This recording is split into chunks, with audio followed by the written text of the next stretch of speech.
yun guys, samahan nyo ako na gabit tong RCB Flow Pro. 395mm, so stock height lang din siya ng ATV.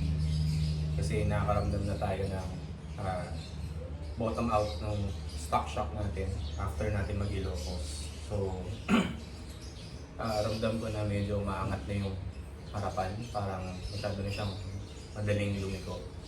And naglo-lose siya ng traction. So, medyo delikado na. So, samahan niyo ako. Para makabit pala natin yung shock, kailangan natin ng 12mm na socket wrench. May impact kayo sa ganda. And at the same time, ganitong wrench na 14mm. So, ito yung para sa bolt sa taas. Ito yung para sa baba.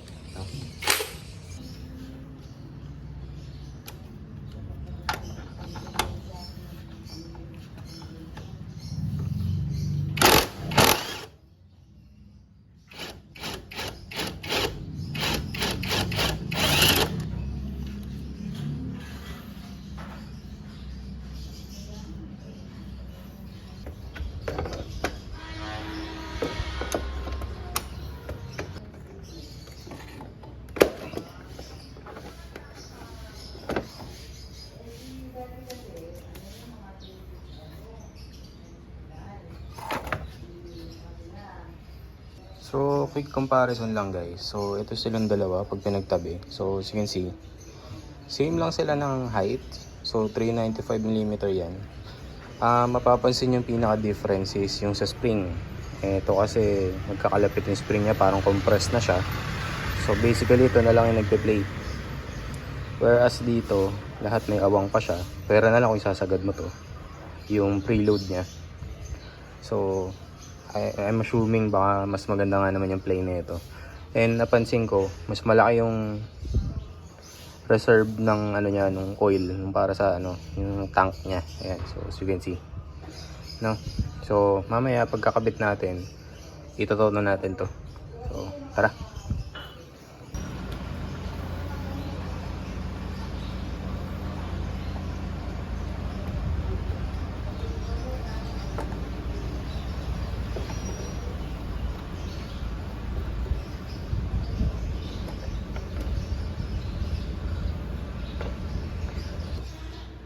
Tapos pahawak na ito kasi tumutumba yan. Ito? So yun guys, one down. Doon naman tayo sa kabila.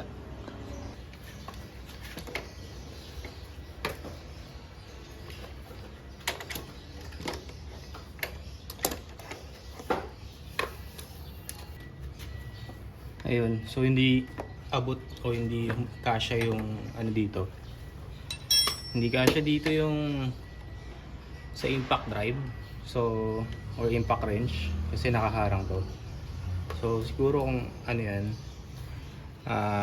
siguro ito pag inalis mo yung air filter maalis pa to, pero ito kasi dito na to eh. So gagawin na lang natin paraan, gagamit tayo ng ganito. So tara, 12mm din pala to. So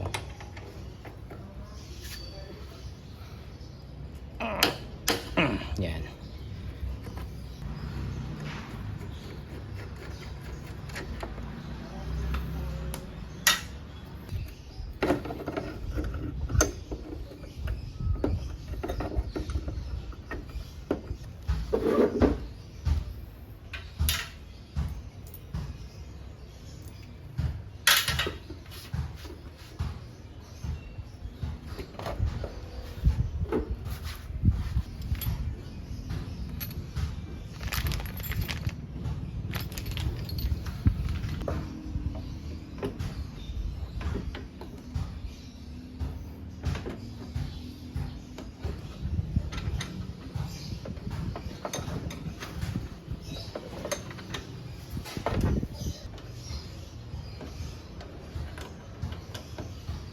Naalala nyo, ikakabit ko na sana itong stock bolt. Hindi ko naman sana gagamitin to. Pero it turns out, yung stock bolt pala medyo bitin. So, maigbitan nyo siya kaso konti na lang yung threads na makakapasok. So, kung ito yung gagamitin natin, itong bigay ni RCB, Kaya pala meron silang provided na bolt. So ayan siya, saktong sakto. So ito na lang yung gamitin natin. Alisin ko ulit yun doon sa kabila.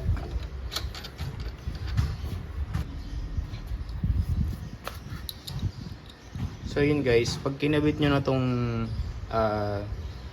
bolt na binigay ni RCB, hindi na siya 12mm. Siya ay 10mm na. So gamit na lang tayo na to para maigpitan natin. Hopefully kasya. Yun lang, medyo mahirap.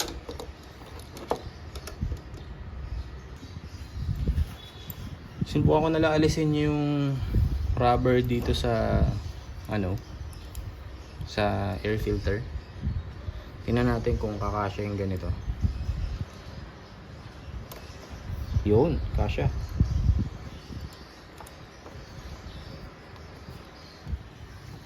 So yun guys, testing ko sana na yung preload niya naka soft test, no? Pero I run into so ayan na.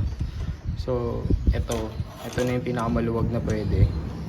So siguro gagawin na lang natin, bilang tayo ng mga ilang dito.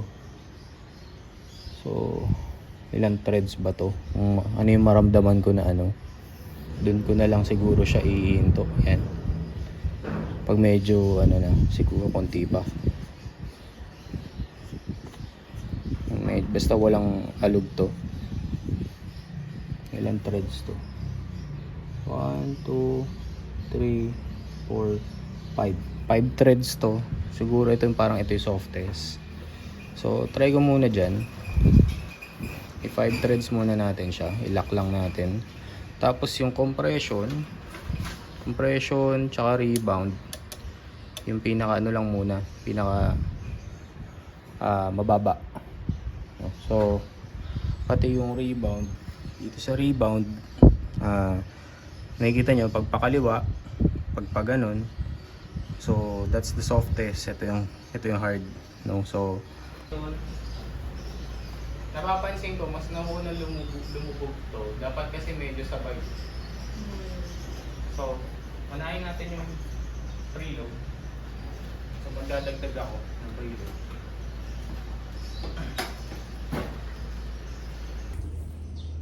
So yun guys, tapos na natin ikabit si RCB Flow Pro 395mm premium black. So sa ngayon ito yung tono. So medyo pa ito, paglalaruan pa natin kasi hindi pa natin alam yung response niya. So sa ngayon parang naka middle settings lang siya. So hindi siya soft, hindi siya hard. Nandun siya sa gitna muna. And then from there siguro mag-adjust tayo kasi syempre nakadepende sa bigat. Ako 95 kg, may top box pa ako nilalagay dito, and then may OBR pa. So titingnan natin yung response niya. Depende sa magiging performance niya, mag-adjust tayo ng compression, rebound, and then probably preload. So tingnan natin.